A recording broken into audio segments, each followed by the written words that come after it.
Eureka conservative Charlie Kirk. Oh, God, I can't even remember what we call it. The Eureka conservative Charlie Kirk Bible read and Bob Rant. See, I don't do it too often, but yeah, back on. It used to be daily. I've sort of given up on that now. Work is just too busy. Um, well, sorry, for good reason. Just checking that I'm working. Hold on, guys. Should have done this before I got on. Yep, back on. That's good. So, yeah, here we are on wintry Melbourne. We can officially say it now. A wintry Melbourne day. We'll do our usual thing. Hello from me and my co-host down here, JJ, always by my side. He's getting braver. As soon as I used to talk, he'd be up on his couch, but now he comes up on my side. Sometimes he sits down at my feet. He never used to like me getting on this thing, but he's gotten used to it now. And as you'll see in a minute, he just loves getting his nose scratched while I'm talking. So the other thing, we always give you a look over the bay. And here she comes. That's Port Phillip Bay today. Bit grey. At least it's not raining. Not too cold, actually. It's not a bad day today. Not a lot of wind. A lot of grey clouds. No doubt we'll get a bit more rain. Last week has been freezing, like freezing at night. So last night was all right, but we've had a really cold run. Bit of rain. But the nights, if you're from anywhere else in Australia and you came down here, you wouldn't be able to cope. It's just too cold. And we're only at the start of winter. It's going to get worse. So it's going to be, the nights are going to be very cold. I've got the 2 doonas on the bed. But like most Melburnians, I'd have the heater on in the evenings. And you hit your bedroom at night, which is away from the heaters, and it's just so freezing. So you got the nice, beautiful, warm part of your place. And then to keep that warm, you close off a few doors. But then you go to your bedroom at night and it's so cold. But after a while, with 2 doors and with Bozo head in the back sitting next to you, it warms up. So anyway, time for a Bible read. I haven't done one for a while. I'm not going to bother catching up. The last one was June 4th. Some stage I will catch up. I think I'm going to concede defeat on this. I was going to try and get one of these every daily read done. But maybe I'm just so far behind on it now, probably about 2 months worth of reads. I never catch it up. I might be able to do it in one big day. We'll see. But at the moment, it's a bit of a battle. June 16th, ready for the Master's return. Oh, God, I think we're all ready for that.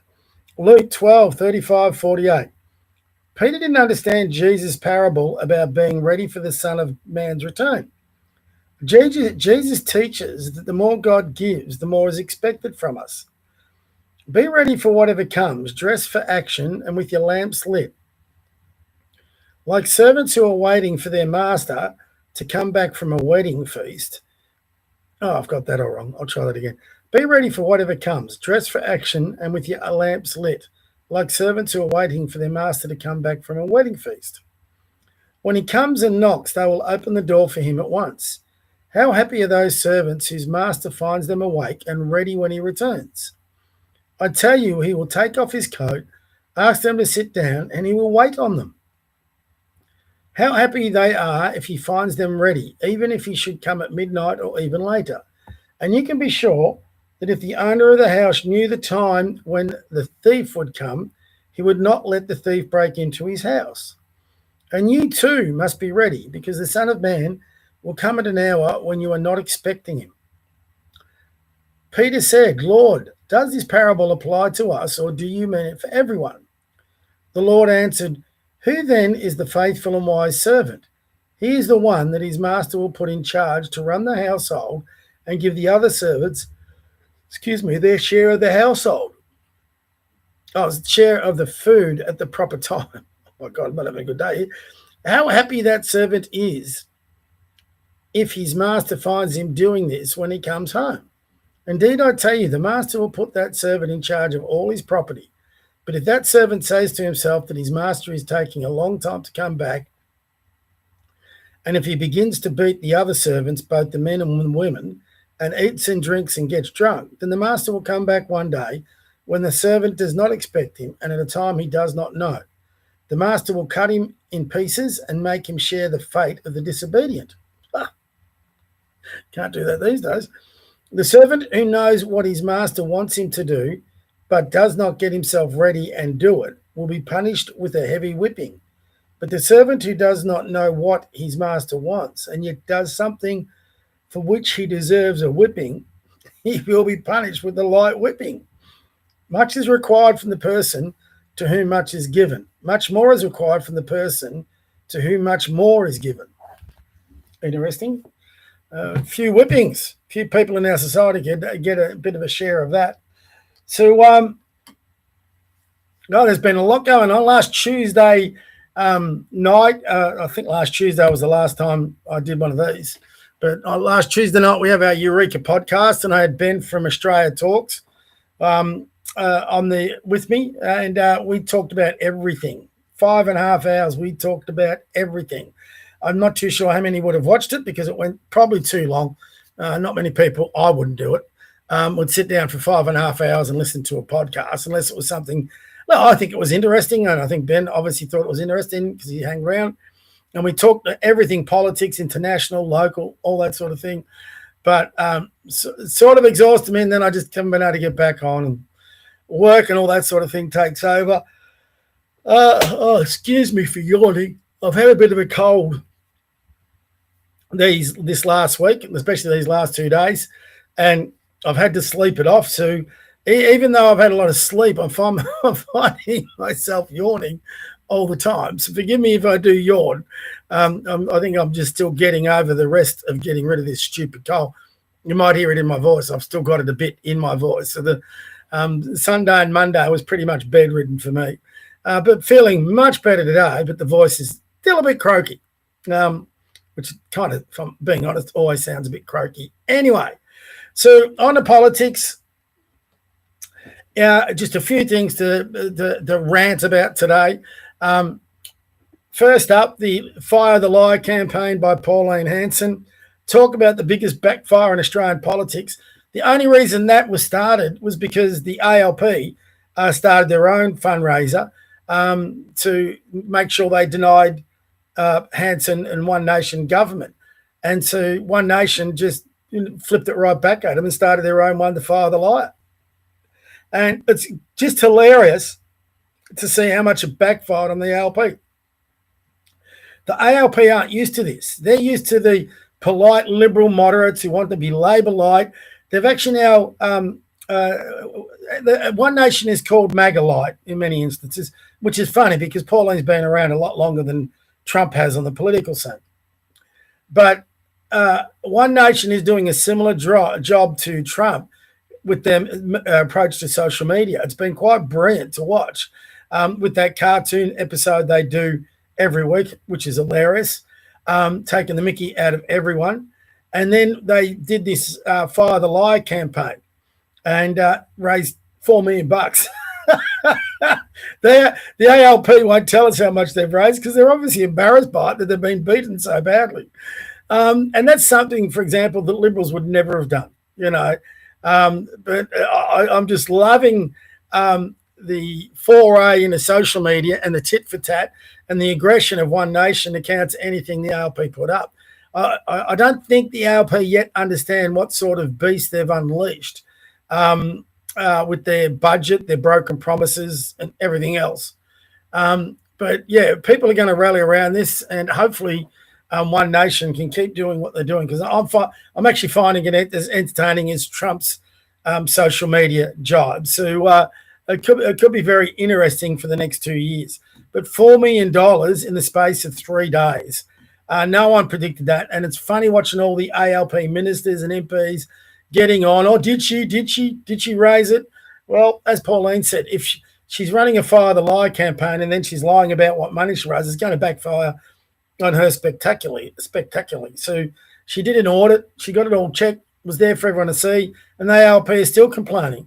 When was the last time ALP were transparent about their funds? You know, so the biggest hypocrites on the planet are unbelievable. And they're so spooked by the One Nation rise that now they're trying to use for political means our Australian team at the World Cup. the Socceroos. You know, apparently, if you're a person who's supporting One Nation or looking to vote for One Nation, like I am this November, and I'll be voting One Nation 1 and LNP 2, which is not the only difference there for me is to right up until this point, it's always been Libertarian 1 and then Liberals 2. That's ever since Turnbull stabbed Abbott in the back. This time, I'm definitely going for One Nation. And I've said all along, I'm just looking for a conservative centre-right party that can win government, and I'll get behind them. And that wasn't the Liberal Party. So the next best I always had was the Libertarian Party. And I don't regret those votes because people like David Limbrick and Jordan Ditloff are really good people. So, but this time I have an opportunity to vote for a party that is centre-right, that is conservative, that can win government. So it's not just going to be a protest vote this time. This time, people like me can lodge a vote that can change government and put a centre-right government in power. So that's the reason I'm voting One Nation. And I've actually looked at their policy platform. I've got on their website, done a Google search, all the ALP acolytes again and going, oh, they've got no policies. Well, actually, if you believe that, just do a Google search, get on One Nation's website, look up their policy page, and you'll see a whole bunch of policies. So they're not going to launch those. No political party does this. They're not going to launch costings or anything like that until just before the election and probably just before election day. Every one of them do the same thing. The Liberals and ALP have been making an art form of this for decades. So it's a bit rich of either the Liberals or the ALP to be attacking One Nation for this. And this is where they're going to come into problems. They're going to keep attacking One Nation on things that they're responsible for. They're putting all these rules. So the transparency rules about fundraising, the ALP really don't, they've talked about it a lot, but they don't really want to bring it on because they've got to be about transparent about their own fundraising and where their rivers of gold come from the trade union movement. So they're sort of in a catch-22 here. Which way do they go? So, then they've gotten increasingly desperate. The World Cup comes along, and apparently now if you support One Nation, you're a raging racist bigot, and you can't support the World Cup team because it has sons of refugees, sons of immigrants, people that are a different skin colour, despite that not being part of any One Nation policy. And me as a person, I deal with ethnic groups every day, all week, in my life. Been doing it for 30, 40 years. I'm not a person that is opposed to immigration. I'm opposed to mass immigration. And I'm opposed to what I call immigration that overwhelms our culture where we don't recognise it anymore. Well, these young fellas over in America who are wearing our national colours and taken to the field to represent this country and take on the world and beat them, that is uniquely Australian. The Australia got behind, for example, Yvonne Goolagong in Wimbledon when she won that twice because she was an Aussie, not because she was Indigenous, but because she was an Aussie. So, it's not conditional, our support. You can be a One Nation voter and supporter. And still, I don't support multiculturalism, but I do support proper immigration that we can cope with, that isn't overwhelming us, and we can have the infrastructure to support it, and with the right vetting. Now, do we have that at the moment? No, we don't. So, but that doesn't mean I can't support my Socceroos team in North America trying to win the World Cup. These are young men that have embraced Australia's way of life, that love putting on the uniform and want to do something special for our country. Good on them. That's uniquely Australian. And all of us should be able to celebrate that. Now, there'll be some on the far right, and I talk to a few, the group a lot or the NSN lot, and they're not going to like it because they're black men representing Australia. For people like me, we don't care. I coach and interact with Asian people, black people, all sorts of different people, Jewish people, Islamic people, just the way my job takes me. And all those people, they've just got the same values as so many other Australians. And this is where the Liberals, they all went for their inner city seats and they didn't venture out to the outer suburban seats and get to know these people. They actually have uniquely centre-right perspectives of the world. They're very big about their own business. They don't want big government. They don't want a lot of taxes. They're big on family. They're big on faith. They're all conservative values. Had the Liberal Party got out of their little liberal caves in, seats like Kooyong and gone out to these outer suburban seats, they might have found the wave of support that Pauline's getting. Too late, they cried. The horse is bolted. If you're in the Liberal Party, you're going to have to hang on for dear life for the next 2 years and then hope you have enough of a party left that you can at least form a government with One Nation. That's all you can. And I'm not talking the majority part. If you can win, say, 20 seats and One Nation win 50 or something like that, then you're doing well. That will not, between you got to win, I think it's 76 seats. So even if it was a 40-36 split, you've done well. Our problem to kick out the liar will be if the Liberals do abysmally. I'm not too sure One Nation yet is capable of winning those seats by themselves. But with a national Liberal One Nation coalition, they could definitely win government at the next election. And it would be beyond belief that if there's not those talks going on in the background that we don't know about already, it would not only be beyond belief, you would be negligent in your duty to this country if those discussions weren't happening. Now, what will torpedo that? Jane Hume could torpedo that. Tim Wilson could torpedo that. Dave Sharma could torpedo that. That Kovacevic woman in South Australia, she could torpedo that. Hasty, total disappointment, could torpedo that. So all the moderate types in the Liberal Party ranks could torpedo it. If I was Tony Abbott, I would be hatching up a plan on how to just jettison those people out of the party because they will sabotage what could be a turning point for this country. So another interesting development I saw today, last one, is Karl Stefanovic is taking on Drew Pavlo as his investigator to cause chaos. Now, why you need to be causing chaos, I'm not too sure. Just be an investigator, And this is because of his NDIS thing, which is a takeoff of the young guy in America who did something with the Somalian crew. It was a carbon copy of it.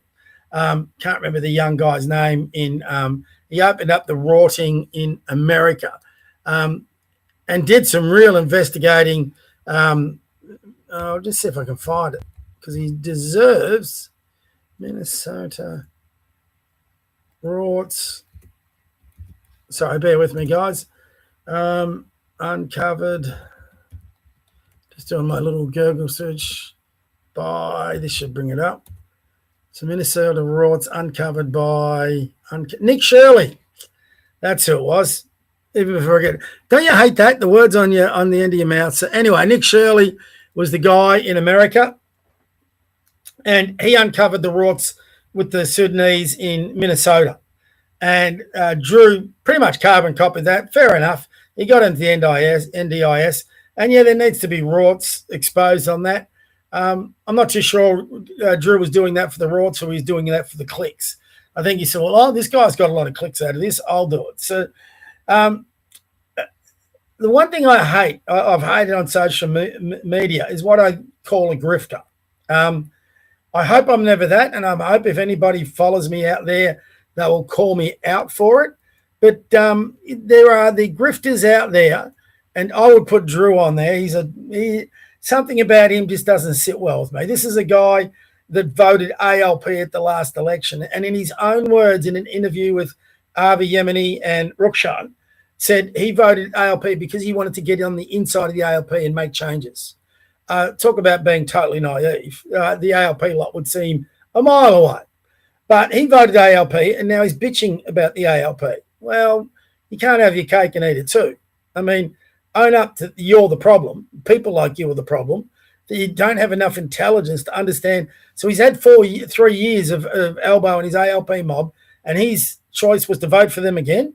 But now apparently he's a centre-right champion, pushing, against elbow and his rorts and all this sort of thing. I don't believe it. I'm sorry. I'm just so sick of the grifter class. He's just going that way because he, like a lot of the other grifters in Australia, They see how well Hanson's going and they want to jump on the coattails. They want the attention. They want to be able to cover it. They want to get the clicks of it. You know, we've had libertarians trying to jump on it, other people that didn't even care about it 12 months ago. They're at press conferences and giving interviews and all this sort of thing. And I hope Hanson and One Nation are smart enough to see through that. But that I think that'll be actually an important thing leading up to the election. Who does Pauline get around her? Who are a confidants, if you want to call it that? So I hope they're prepared for that. But he's now working. He's been employed by Karl Stefanovic, who's jumping from mainstream media into his own podcast, and he's employed Drew to be his chaos investigator. It'll be interesting to see how long it lasts. But also, Karl during COVID-19, excuse me, that's yours again. Karl during COVID-19 was a big pusher of the vaccines. It's amazing, and as was his network, Channel 9, who ran that ridiculous ad. You know, I'm one of the lucky ones. I got 2 of the COVID-19 injections. I didn't want them, but I had no choice. I would have been out on the streets if I didn't. I needed to get income. My work depended on it. So I had to I held out for as long as I could, but I got to a point I couldn't hold out anymore, and I had 2 of them against my will. Now, the government has the audacity to say no one was forced to take these. Yes, we were, and we were branded, conspiracy theorists, all sorts of names, anti-vaxxers, just simply because we didn't want to take a vaccine, which should be my right. I never get a cold vaccine or a flu vaccine, for example.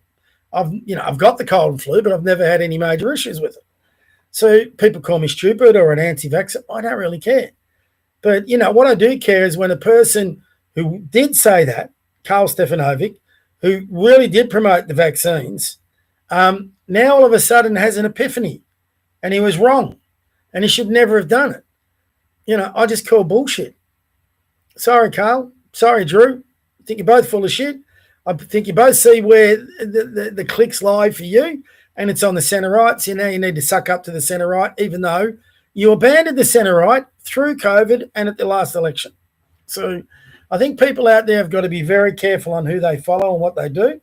But that's up to you guys. All I'm going to be is the old boomer conservative that has his rant. Not quite a daily rant anymore. I'll be back on tonight for the Eureka podcast at 8. And just giving me my perspective, which, by the way, has been the same perspective for so long, it's just a joke. And I don't understand people who do the 180s for clicks on their positions. You know? That's not our position, as Elbow says. So totally different to what we're doing. So anyway, that's enough of a rant today. Good catch up from me and my boy JJ. If you want a longer one, look at him. He's so beautiful. He's asleep on the couch. I love my dog. Absolute tragedy in America today where LA police turned up with 20 officers, and because a dog came out barking at them, they'd shoot him. They shot the dog to death. And the dog just got out of its apartment. And, you know, as any dog, my dog would do it. If there was people coming up to your owner's door front, they would let you know by barking. You know, it's a threat. So an officer got, I don't know, scared or something and shot the dog, killed it.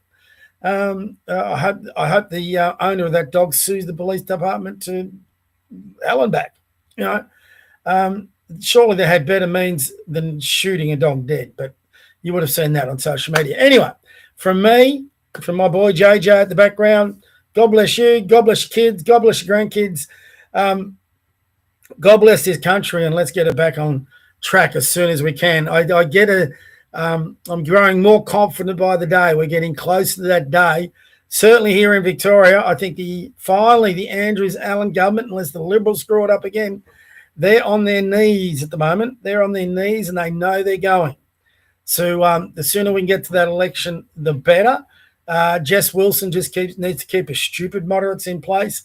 And we might have a Liberal government, an LNP government that relies on One Nation to get its legislation through. That would be a huge win for Victoria, considering what we've had in the past. So let's hope that gets up, and then we can set our sights on Elbow to fire the liar in 28. So anyway, from me and JJ, God bless. We'll see you tonight or from tomorrow. See you, everyone. Bye.